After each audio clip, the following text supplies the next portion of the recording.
O sea, el apóstata tiene que conocer primero al Señor antes de apostatar del Señor. Una persona perdida es eso, una persona perdida. Pero no es apóstata porque nunca conoció al Señor.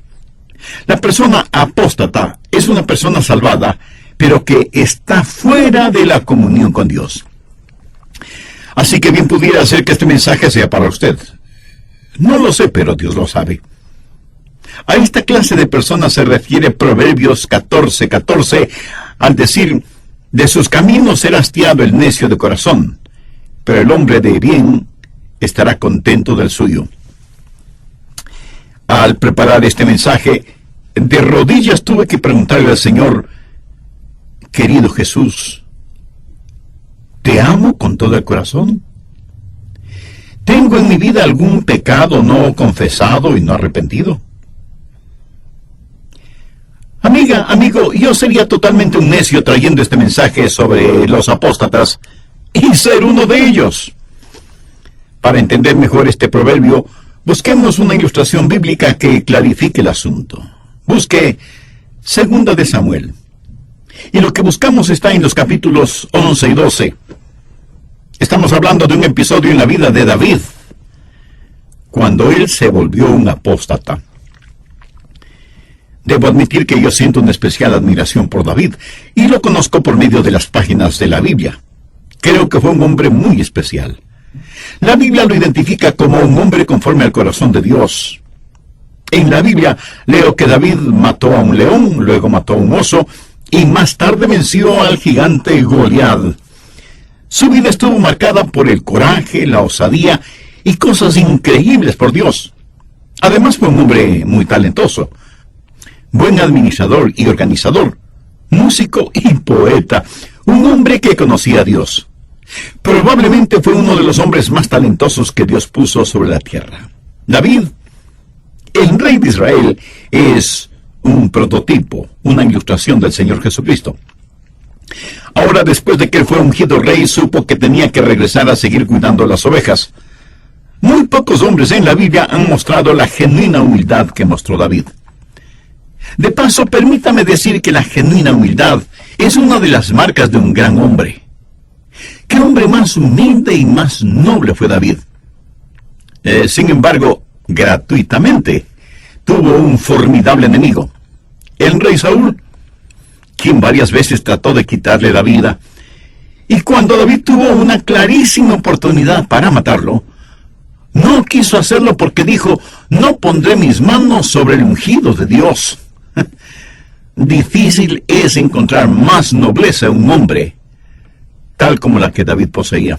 Pero escúcheme, David se volvió un apóstata.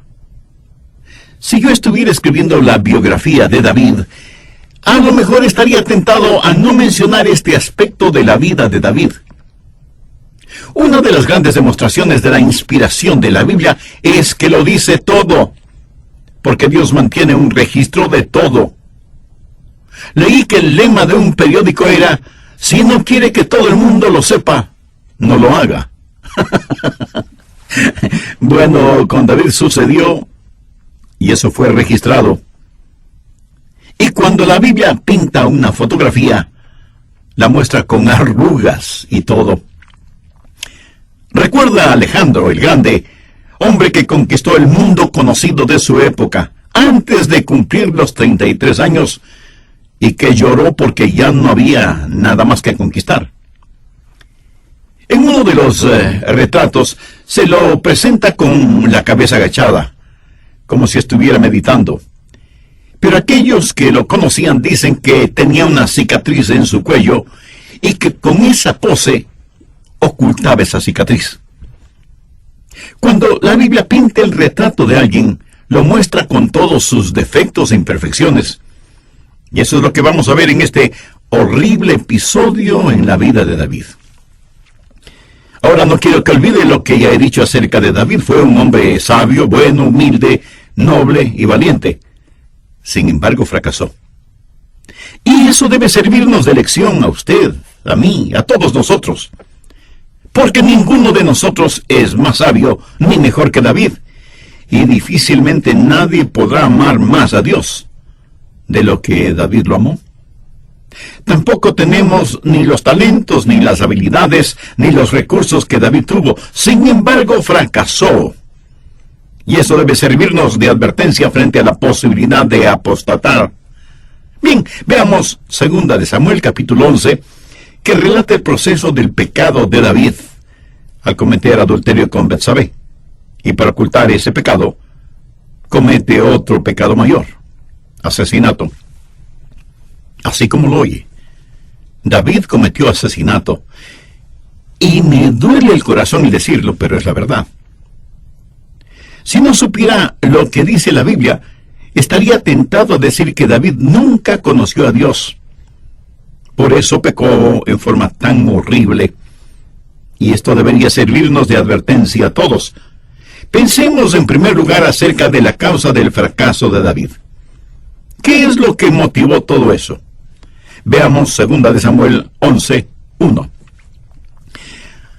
Aconteció al año siguiente, en el tiempo que salen los reyes a la guerra, que David envió a Joab, y con él a sus siervos y a todo Israel, y destruyeron a los amonitas, y sitiaron a Rabá. Pero David se quedó en Jerusalén. Notó esa última frase. Pero David se quedó en Jerusalén. Llama la atención que David, el poderoso guerrero, envía a alguien más para que pelee las batallas que él debía estar peleando contra los enemigos de Dios y de su pueblo. Por lo tanto, el primer paso en el fracaso de David fue el pecado de descuido. David se volvió descuidado en las cosas de Dios. Había sido tan bendecido, había ganado victoria tras victoria, que ya no ve la necesidad de ir a la guerra. Y envía a Joab, mientras él, olvidándose de su armadura, se queda ociosamente en el palacio. La Biblia nos advierte que, como buenos soldados de Jesucristo, debemos sufrir penalidades y no volvernos descuidados, porque siempre estamos en constante batalla. Algunos creyentes han servido al Señor por tanto tiempo. El Señor les ha dado tantas victorias que piensan que la guerra ya se terminó, y se vuelven descuidados y ya no quieren sufrir las penalidades del combate. Y al volverse descuidados, bajan la guardia protectora y son presa fácil de cualquier tentación. Y eso es exactamente lo que sucedió con David. Veamos 2 de Samuel 11, verso 2. Y sucedió un día, al caer la tarde, que se levantó David de su lecho y se paseaba sobre el terrado de la casa real, y vio desde el terrado a una mujer que se estaba bañando, la cual era muy hermosa. Aquí encontramos varias cosas interesantes. Note que David se levantó de la cama prácticamente al anochecer, o sea, cuando todos se preparaban para ir a dormir. David se levantaba de su cama. ¿Qué hacía David durante el día? Pues nada. Y le puedo asegurar que uno puede cansarse más si no tiene nada que hacer que trabajando. Y por no tener nada que hacer, seguramente David se acostaba al mediodía y claro, al anochecer se despertaba, ya no tenía sueño y se levantaba de su cama. Hay un refrán que dice: una mente que no tiene nada que hacer es el mejor taller del diablo. Cuídese de la ociosidad, de la holgazanería.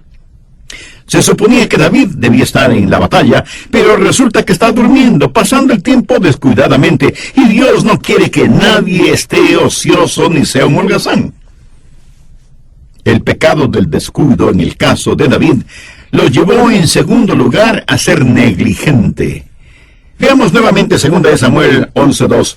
Y sucedió un día, al caer la tarde, que se levantó David de su lecho y se paseaba sobre el terrado de la casa real. Y vio desde el terrado a una mujer que estaba bañándose, la cual era muy hermosa. ¿Qué vemos aquí? Descuido de sus obligaciones como rey y negligencia de conducta. Miró a la mujer. Y alguien me dirá: pero él no pudo evitar el mirarla. Tiene toda la razón. no pudo evitar el mirarla la primera vez. Escuche, la palabra vio en este versículo significa que se quedó mirándola intensamente. Regocijó sus ojos en lo que estaba mirando. Fue negligente y bajó su guardia espiritual. Mire lo que dice Isaías 33, la parte final del verso 15 y el principio del verso 16. El que cierra sus ojos para no ver cosa, éste habitará en las alturas. Mi amigo, hay veces cuando usted tiene que tapar sus oídos y cerrar sus ojos. Usted no puede mirar algo negativo sin que le afecte. Usted no puede mirar a una mujer y codiciarla sin que esto le afecte. David no tiene ni la menor idea de lo que va a pasar. Él piensa que todavía tiene una muy buena relación con Dios y por eso, como muchos de nosotros, se volvió descuidado, negligente, diciendo lo que no debía decir, mirando lo que no debía mirar, teniendo relación con gente con la cual no debía relacionarse y haciendo cosas que jamás debió hacer. Tenemos entonces, primero, el pecado del descuido. Segundo, el pecado de la negligencia. Y tercero, el pecado de la compulsión. Según de Samuel 11:3, envió David a preguntar por aquella mujer y le dijeron: aquella es Betsabé, hija de Elián, mujer de Urías Heteo. Dejemos en claro lo siguiente. David no planificó todo esto. Vio a esta hermosa mujer, preguntó quién era, actuó por compulsión y de pronto se encuentra adulterando con esa mujer. Si una hora antes de que él se paseara por el terrado de su casa, alguien le hubiera dicho que iba a adulterar, David probablemente se hubiera enfurecido. Quiero que note cómo Satanás empujó a David poco a poco hasta que se volvió un apóstata. Primero descuido, luego negligencia y por último compulsión. Sabía que en cada persona hay tres personas. La persona que usted es este momento, la persona que podría ser para Dios y la persona que podría ser para el diablo. Muchos de nosotros no pensamos en la propensión hacia el mal que hay en nuestro corazón. Muchos no nos damos cuenta de las profundidades de la depravación a las que podemos llegar, aún siendo hijos o hijas de Dios. Y no faltará alguno que con cierto orgullo me diga: yo no, pastor. Permítame hacerle una pregunta. ¿Es usted mejor que David? David fue uno de los hombres más grandes que han vivido, pero se volvió descuidado y negligente en su caminar y relación con Dios. Dio por descontado que Dios le seguiría dando victorias. Dejó de lado las cosas de Dios y se volvió indolente, indiferente y holgazán. Compulsivamente hizo algo por lo cual tuvo que arrepentirse toda su vida. Ahora quiero que note que este acto compulsivo de David hizo que se volviera duro y hasta cruel. Betsabé quedó embarazada. Y David sabe que tiene que ocultar su pecado. Ya sabe que Betsabé está casada con Urías el Heteo, quien está en el frente de combate dirigiendo el ejército de David. Así que David planifica el traer a Urías para que pase unos días con su esposa. Así, cuando la preñez de ella ya sea notable, nadie pensaría nada malo de Betsabé, quien, siendo esposa de Urías, estaba embarazada. Pero este plan de David fracasó. Urías era tan leal a David que cuando le trajeron del frente de batalla, en vez de ir a su casa y pasar la noche con su mujer, se durmió junto a la puerta del dormitorio de David para proteger a su rey. David intentó otras cosas, tratando de que Urías fuera a pasar con Betsabé, pero nada dio resultado.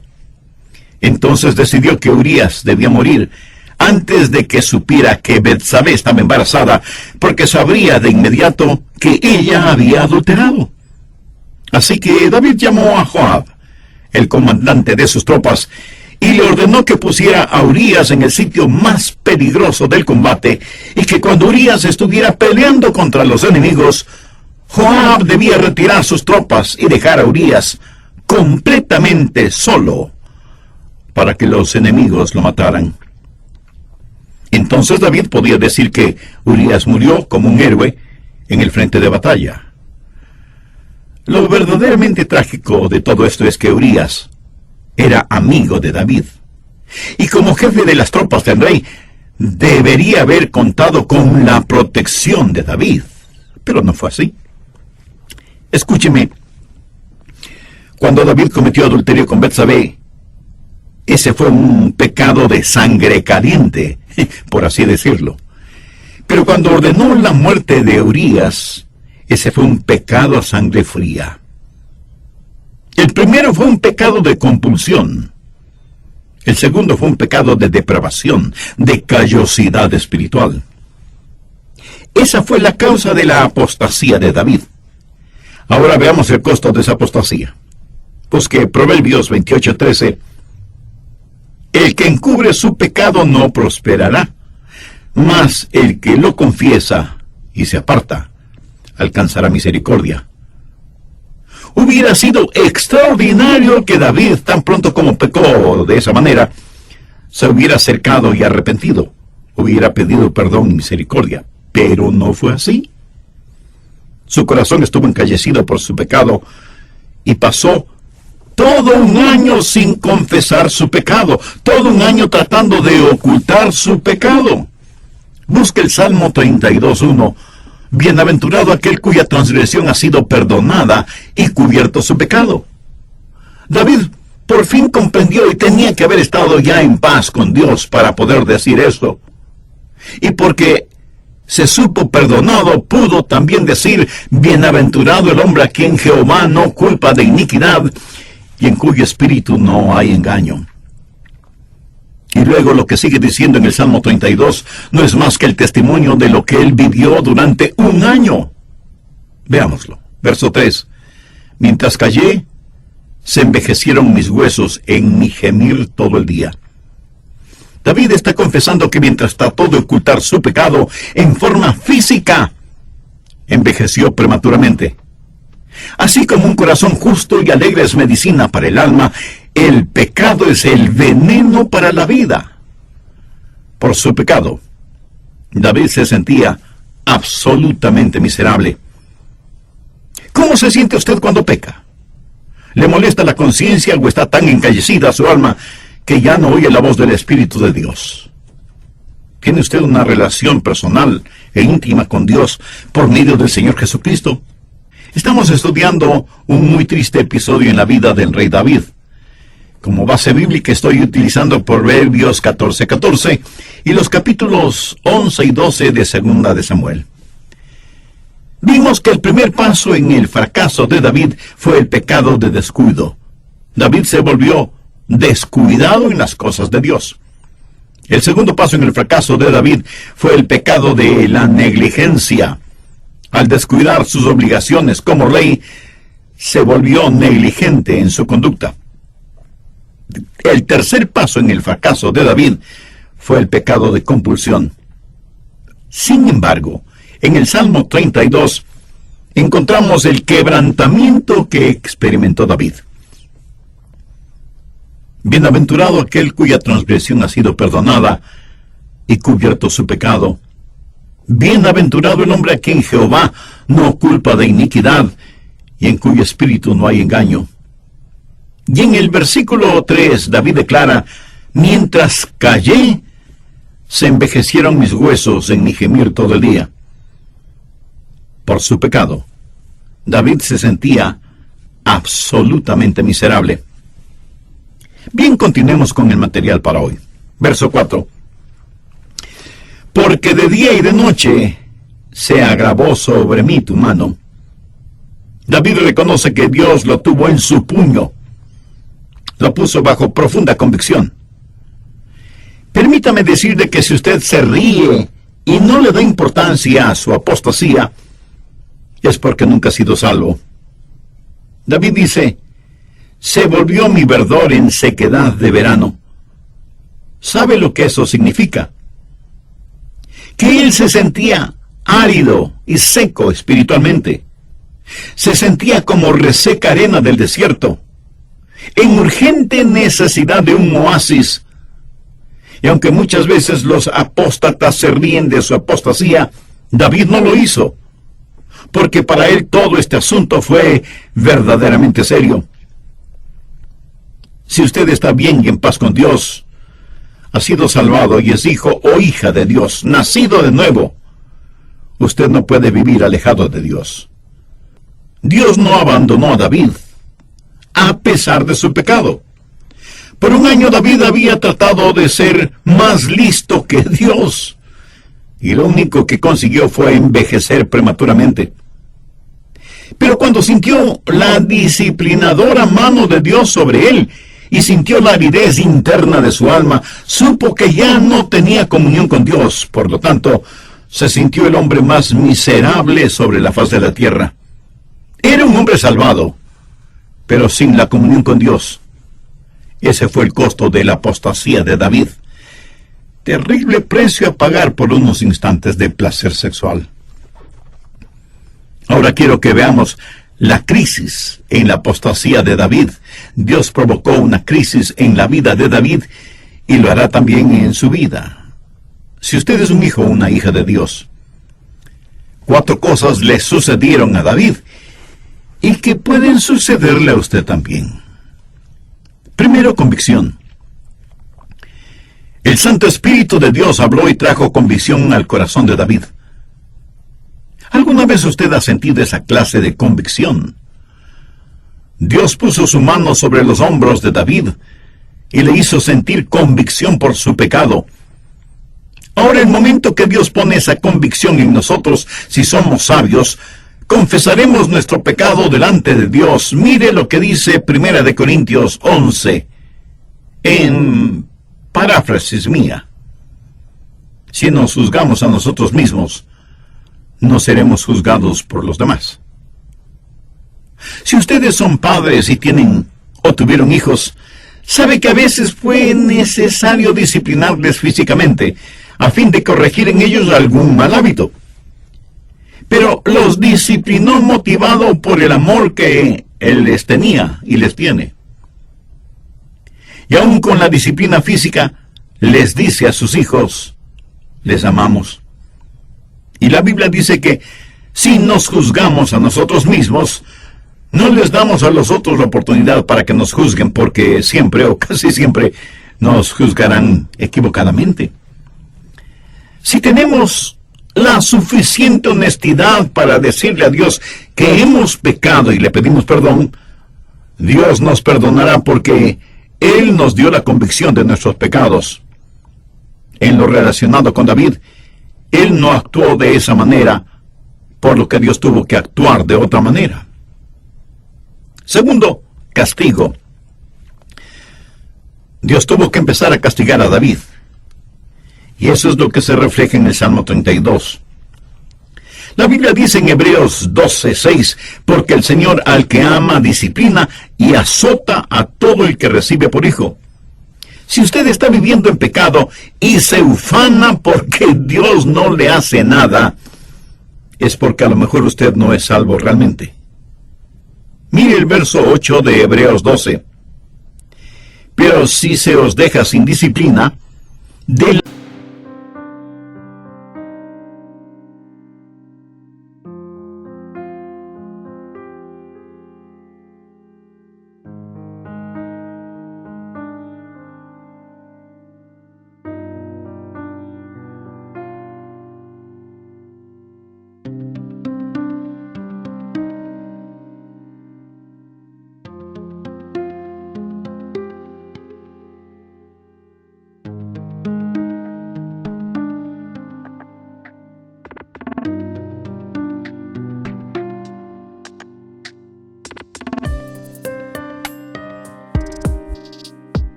leído en la Biblia la historia de Balaam.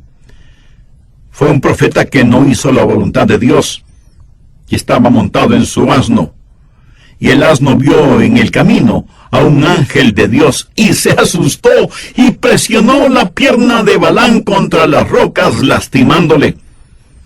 Balaam se disgustó tanto por esto que comenzó a golpear muy fuertemente al pobre animal. Dios le dio al asno el poder sobrenatural para hablar. Y el asno le dijo a Balaam: ¿por qué me golpeas? ¿Acaso no te he servido fielmente? Y en ese momento los ojos del profeta fueron abiertos y pudo ver al ángel que estaba en medio del camino con una espada desenvainada. Y el ángel le dijo al obstinado profeta: si hubieras avanzado un poco más, te habría matado. Mi amigo, un hijo o una hija de Dios solo puede avanzar hasta cierto punto antes de enfrentar la muerte. Anote 1 Juan 5:16. Si alguno viene a su hermano cometer pecado que no sea de muerte, pedirá, y Dios le dará vida. Esto es para los que cometen pecado que no sea de muerte. Hay pecado de muerte por el cual yo no digo que se pida. Hay pecado de muerte. Un apóstata solo puede llegar hasta determinado punto antes de que Dios le llame. Una madre puede llevar a su pequeño hijo a una fiesta de cumpleaños y estando allí, el muchacho empieza a abrir los regalos que no le pertenecen, ala el pelo de las niñas, dice malas palabras y así por el estilo, y aunque su mamá trata de corregirle, él se comporta pésimamente. ¿Qué hará esa madre? Le dirá a su hijo: vamos a casa. No voy a permitir que sigas portándote mal y avergonzándome. ¿Sabe?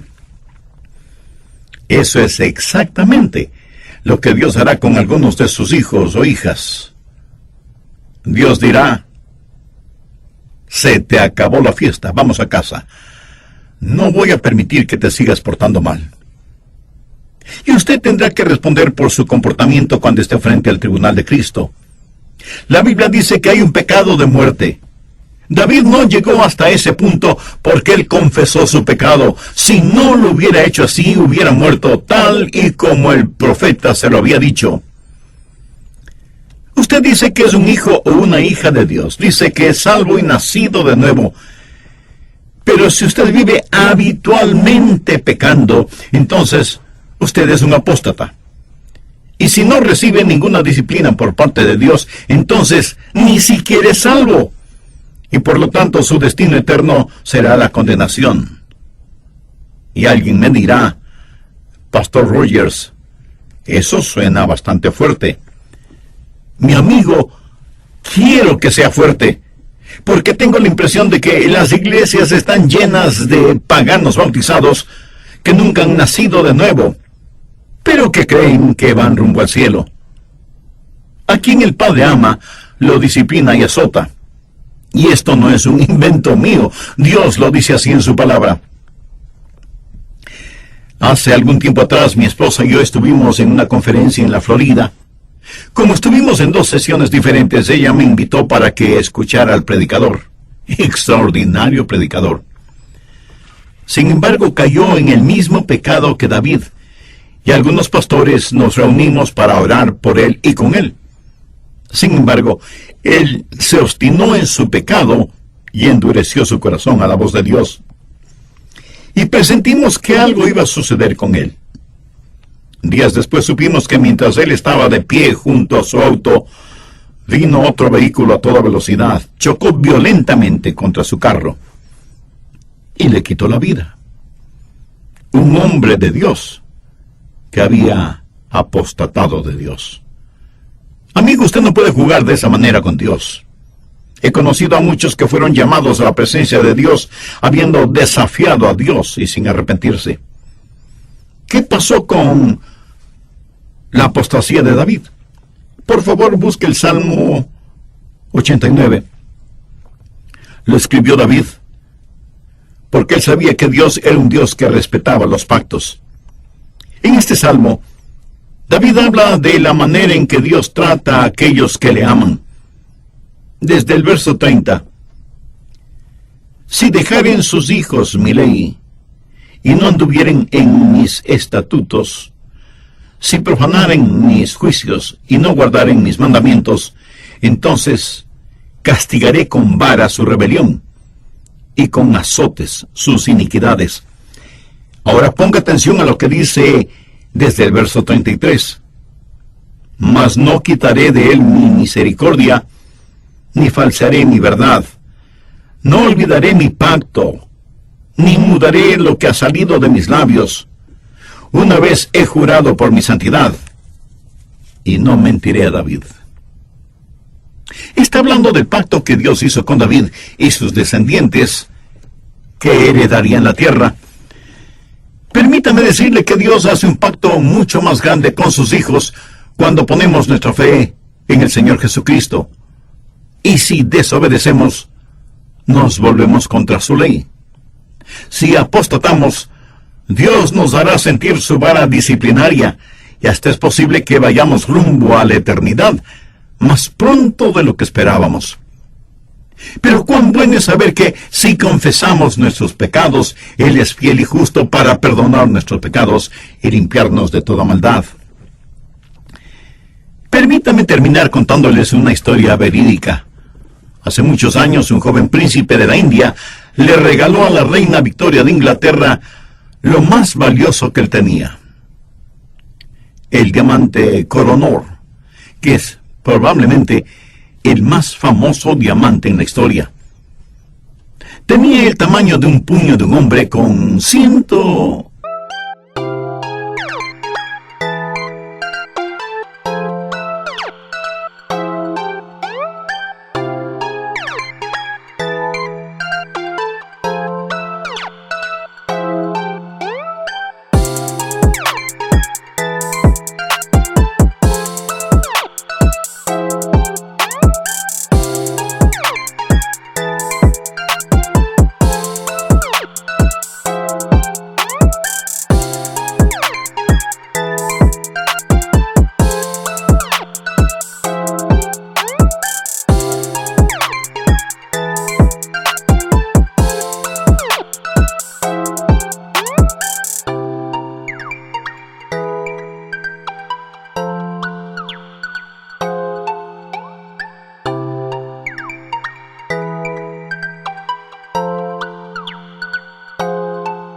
Los guardianes, un tanto recelosos, miraron a la reina como pidiendo aprobación.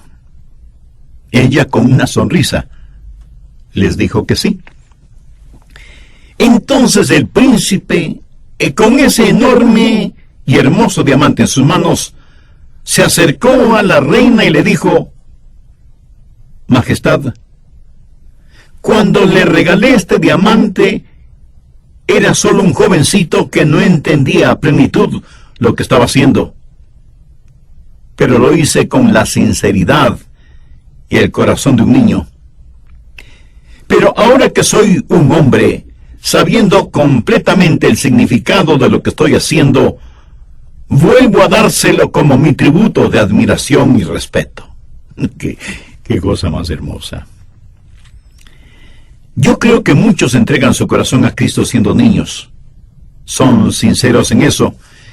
Pero me pregunto si no habrá entre nosotros quien le gustaría decir: Señor Jesús, a lo mejor estoy tratando mi relación contigo muy a la ligera, de forma muy casual. A lo mejor doy por sentado